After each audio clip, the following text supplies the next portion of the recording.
Bonjour à tous et bienvenue dans cette nouvelle vidéo qui, je l'espère, vous retrouve en totale forme. Aujourd'hui, je souhaiterais regarder les conséquences de ce que je viens d'apprendre là récemment. Je vous partagerai en dessous dans la barre d'information le lien de l'article presse. Figurez-vous, pour ceux qui ne le savent pas encore, que certains drones chinois ont été algorithmés très récemment pour neutraliser les ennemis, en gros tuer aussi des vies humaines, sans qu'il y ait la moindre intervention humaine. J'ai toujours dit que la technologie pouvait être intéressante à partir du moment où elle ne venait pas, si vous voulez, couper certaines limites. Et là, elle coupe l'herbe sous le pied à l'humain. Et je vous rappelle qu'un drone n'a pas l'empathie, n'a pas la compassion d'un humain, n'a pas la même réflexion. Je trouve ça assez dangereux que les drones chinois puissent se passer comme ça de l'intervention humaine. Et je repense à un monsieur qui avait dit, un monsieur très riche dont je ne citerai pas le nom, mais certains le reconnaîtront en public, qu'on était trop nombreux et qu'il fallait dépeupler. Si c'est inclus dans la démarche de dépopulation, je trouve ça pathétique, lamentable et pas acceptable non plus. Ceci étant, je referme la parenthèse. Je vais regarder avec les cartes. J'espère que ça n'est pas ça, il ne faut pas non plus être parano. Ce qu'elles veulent bien nous dire par rapport à ça, ce qui ressort comme message. Alors, je vais me servir en priorité du superbe Gilda de Rêverie Lenormand de Ciro Marchetti. Nous allons nous renseigner sur les effets que je crains, je ne vous le cache pas, des drones algorithmés de telle façon, chinois, les drones chinois, algorithmés de telle façon à ce qu'ils puissent neutraliser tout ennemi et vie humaine sans l'intervention humaine, justement. Allez, regardons avec le guide de rêverie le Normand des rêves enchantés de Ciro Marchetti. Magnifique jeu. Édition étendue, tranche dorée. Regardons les drones chinois récemment algorithmés pour neutraliser sans intervention humaine.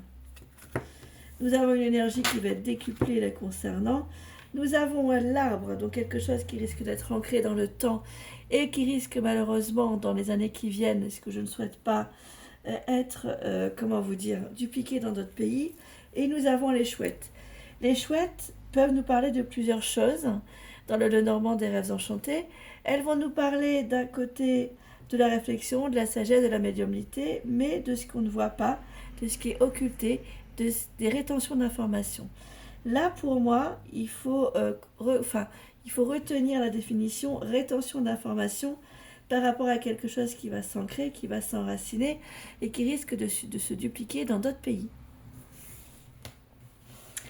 Je garde ces deux cartes au centre et on va regarder ce que ça nous dit.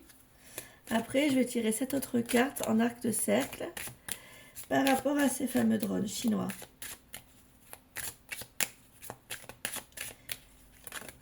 Qui peuvent neutraliser, algorithmer de telle façon à ce qu'ils puissent neutraliser tout ennemi, tout être humain sans l'intervention de ces derniers. On a la lune qui a sauté du jeu, bien sûr, je la garde. Deuxième carte. Troisième carte. Quatrième carte. Cinquième carte. Sixième carte. 1, 2, 3, 4, 5, 6 et 7. Bon. Alors la lune nous précise qu'effectivement, on va encore être bien déçu de ce progrès, que des choses nous sont cachées. Déception, ça va aussi refroidir certains contacts entre eux. Les dés nous rappellent que, comme l'expression le dit, les dés sont lancés, les carottes sont cuites, le jeu a commencé, sans nous, il a commencé. Et les dés nous rappellent également la notion d'imprévisible. Attaque imprévisible, au travers des océans, de par le monde, avec les poissons. Nous avons la notion de loyauté. Qu'en est-il ? Qu'en est-il de la loyauté entre les pays par rapport à ça, aux accords ? Le livre fermé nous parle que nous allons être surpris, très déçus, des choses non dites et des secrets entre certains pays. Nous avons les deuils, donc ça va faire beaucoup de décès malheureusement, et nous le découvrirons à la loupe, au fur et à mesure, de zones géographiques par-ci, d'une zone géographique par-là. Ce que je vous propose, c'est de rajouter 3 cartes sur le combo livre fermé et deuil. Alors moi, ce qui m'inquiète, c'est que livre fermé, ce sont des choses que l'on ne sait pas encore, que l'on va découvrir, et le deuil, c'est soit la maladie ou la mort. Est-ce qu'à l'intérieur de ces drones, il pourrait y avoir des composés chimiques pas très bons pour la santé de l'homme? Intégrés volontairement ou involontairement, il ne faut pas être parano non plus. Mais c'est comme quand une bombe explose, c'est pas forcément pour la santé de tous. Donc le livre fermé peut peut-être vouloir nous dire que nous apprendrons des choses, qu'il y aura des produits toxiques dans ces drones par rapport à la santé des êtres humains, et peut-être même qu'il y aura des décès assez pour qu'on fasse des analyses, ou des maladies turbo pour qu'on fasse des analyses. Alors je vais tirer 3 cartes, j'espère pas, hein. Mais là, voilà, je tire 3 cartes sur ce combo.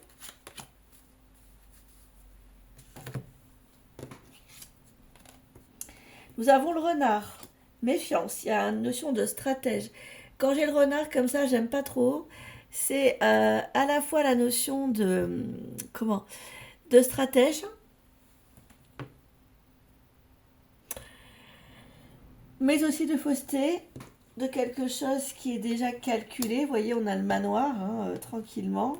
Dans leur tour d'ivoire, nous avons le deuil, la croix sur les décès. C'est pas très bon. C'est pas très très bon, selon le Gilda de Rêverie le Normand. Alors maintenant, ce qu'on va faire, c'est qu'on va regarder autrement. On va regarder avec l'oracle Béline. Et puis je terminerai avec 3 messages de l'oracle divinatoire des anges déçus, de Nigel, des anges déchus, pardon, et déçus également, de Nigel Suckling, que je vous avais, présenté, il me semble, de mémoire, en fin d'année dernière. Allez, regardons avec l'oracle Béline, l'ancienne version, que j'aime beaucoup. Je préférais par contre celle avec les bords dorés, mais bon, c'est pas grave.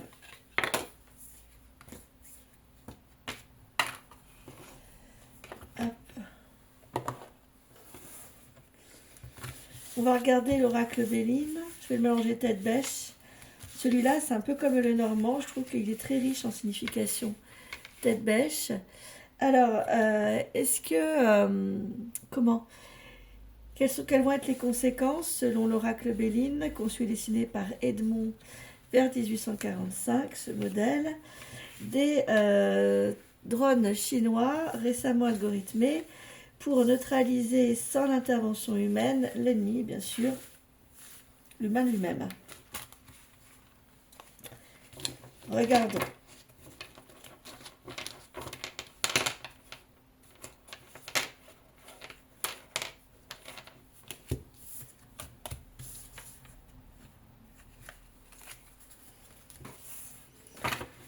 Regardons sur les drones chinois algorithmés pour neutraliser sans l'aide humaine. On va déjà faire une coupe et après je ferai un tirage en pyramide, tiens, pour changer un petit peu. Nous avons la réussite sur ce qui vient du ciel, sur le départ par rapport à ce qui vient du ciel, donc les drones. Ce qui veut dire qu'à mon avis, cet algorithme-là va être dupliqué dans d'autres pays. Alors peut-être pas dans la rapidité. On voit bien, ça vient du ciel, le départ, la réussite. La réussite de ce qu'ils veulent. Pas forcément la réussite au niveau de l'humanité, hein. Allez, donc là, on va partir sur ces 3 de base. Je vais rajouter 3 autres cartes pour la base de la pyramide. 1, 2 et 3. Ensuite, 4. 1, 2, 3 4, 3, toujours en me concentrant sur les drones chinois, là, algorithmé récemment, 2, et la carte finale au sommet de la pyramide. Regardons. Et nous avons une réussite de ce qu'ils veulent faire avec la carte bleue, qui est la meilleure carte du jeu. Le trafic, le stratège, et la pyramide. Pas pour construire, mais pour détruire, puisqu'elle se situe tête bêche à l'envers. Nous allons l'apprendre, que ça va être proposé dans d'autres pays. Nous avons les nouvelles. À partir du moment où ça sera dupliqué, alors il peut y avoir à un moment donné un blocage, on arrête, mais ça sera repris. La presse ne le cachera pas. Ça va créer quelques tensions. Nous avons quand même une lame martienne qui est juxtaposée au trafic mercurien et à côté des nouvelles. Ça va créer beaucoup de polémiques, beaucoup de tensions, beaucoup de pourparlers. Ça ne sera pas la solution. La clé à l'endroit, c'est la clé de la destinée dans l'oracle Béline. Là, elle se trouve à l'envers. Ce qui veut donc nous dire que ça ne sera absolument pas une solution et que ça sera réfuté. Nous avons la grâce, mais là, la grâce, elle est à prendre dans le sens de ce qui vient du ciel, ce qui tombe du ciel. Blocage, contretemps, freinage, lenteur. Nous avons quand même deux lames saturniennes qui viennent entourer le fait que ça ne soit pas une solution et une lame martienne de désaccord. Là, le retard à l'envers, ça veut dire que ça peut mettre un peu de temps pour se développer, mais que ça va tomber. Ça va créer beaucoup d'inconstance, beaucoup de perturbations au niveau mondial avec le nuage.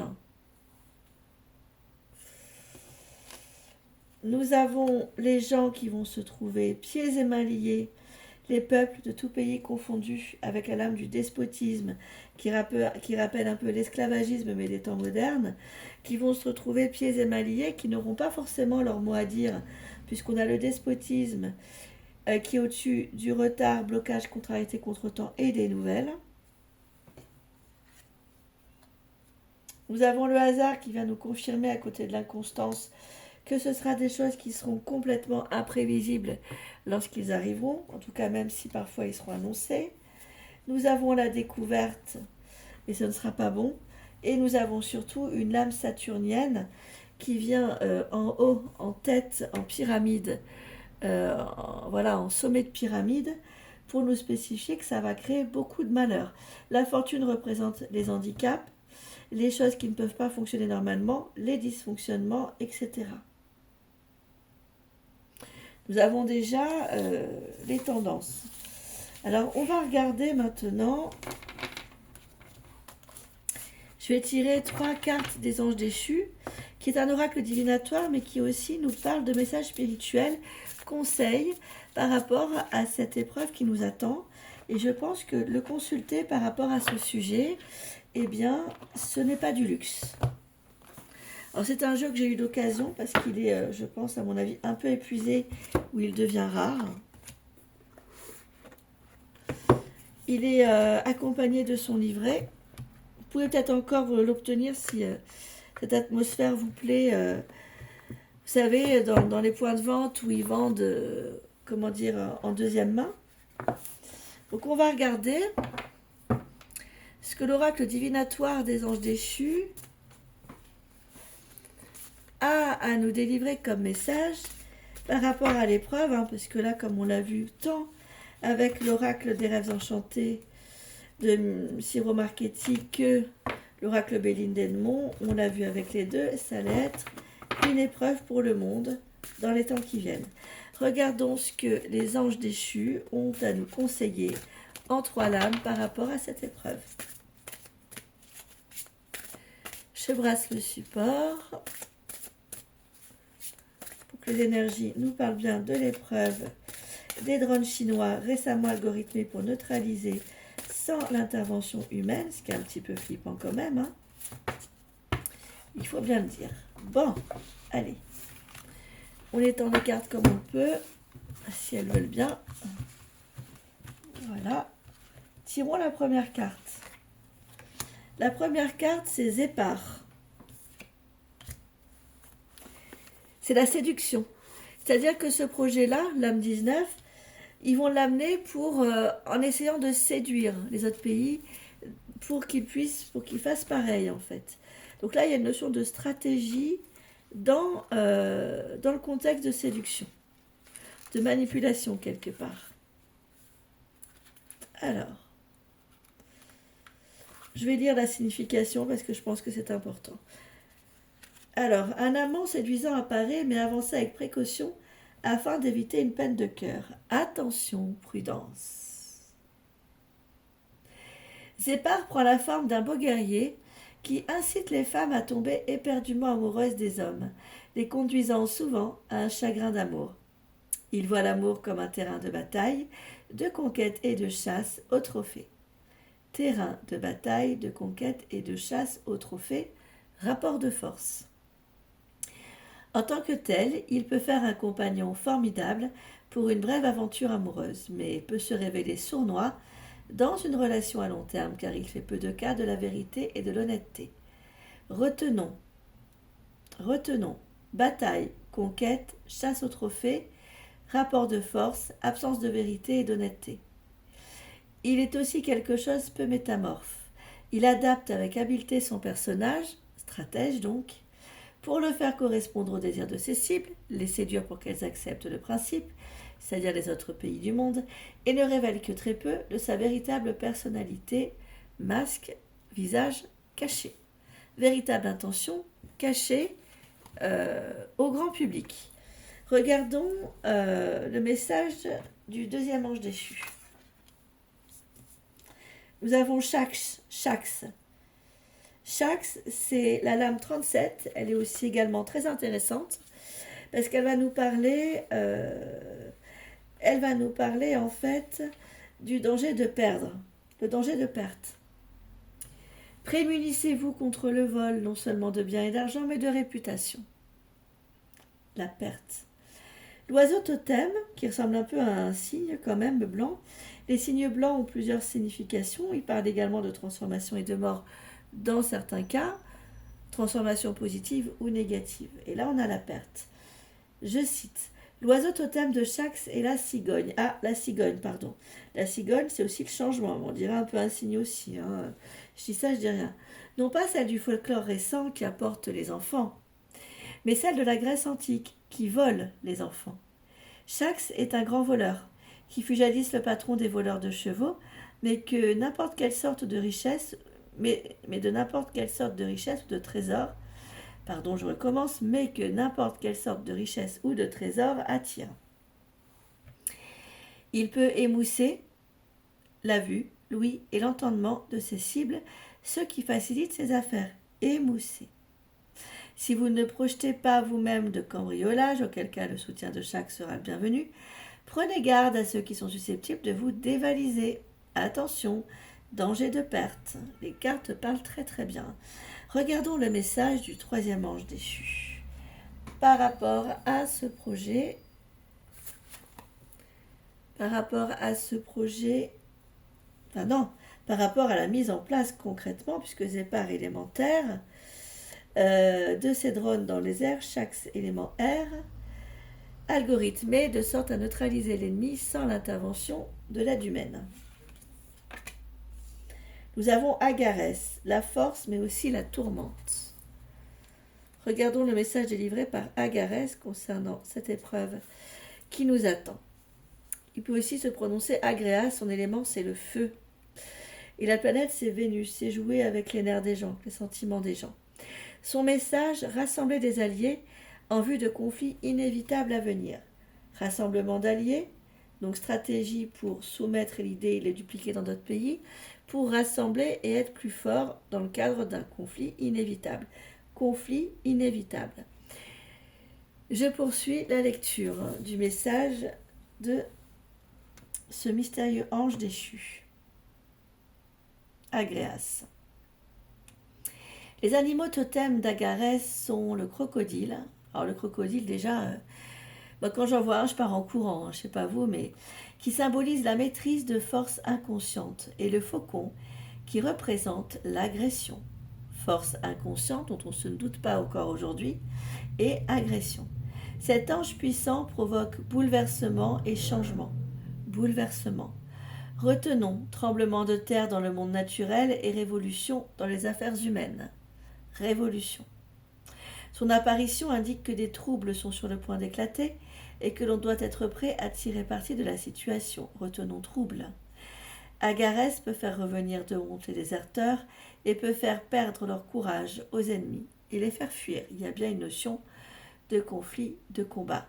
C'est donc un précieux allié lorsqu'un conflit éclate. Il apporte également l'éloquence nécessaire pour l'avancement d'une cause. Conflit éclate, également éloquence nécessaire pour l'avancement d'une cause qui, à mon avis, va mettre du temps à être défendue. Je tire une dernière carte en haut de pyramide pour voir. Nous avons Vual, la carte 66, qui nous parle d'harmonie. Mais dans quel sens? Qu'est-ce qu'elle veut nous dire? Son élément, c'est l'eau, et sa planète, c'est Vénus.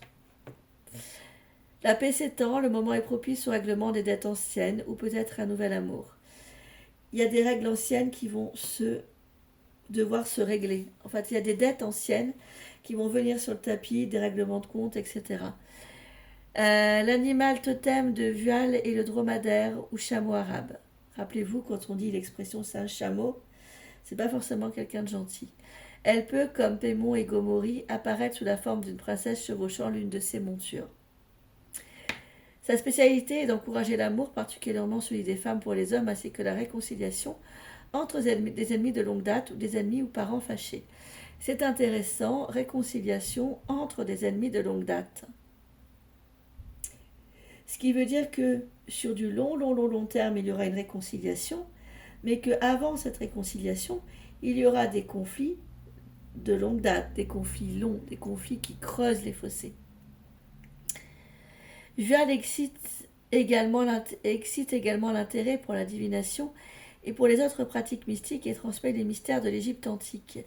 Dans des cas de troubles, de révolutions, de guerres, etc., les gens vont se tourner, comme il fut un temps au Moyen-Âge et même un peu avant, vers tout ce qui va les rassurer, donc les plantes, les choses mystérieuses, les porte-bonheur, les choses comme ça, les prières, les temples, les églises, les mosquées, les synagogues, les abbayes, les retraites bouddhistes, etc. Prenez soin de vous, je pense qu'on a notre réponse. Merci de l'intérêt que vous portez au contenu de la chaîne. Merci pour nos échanges. Prenez soin de vous, sortez couverts. À très vite.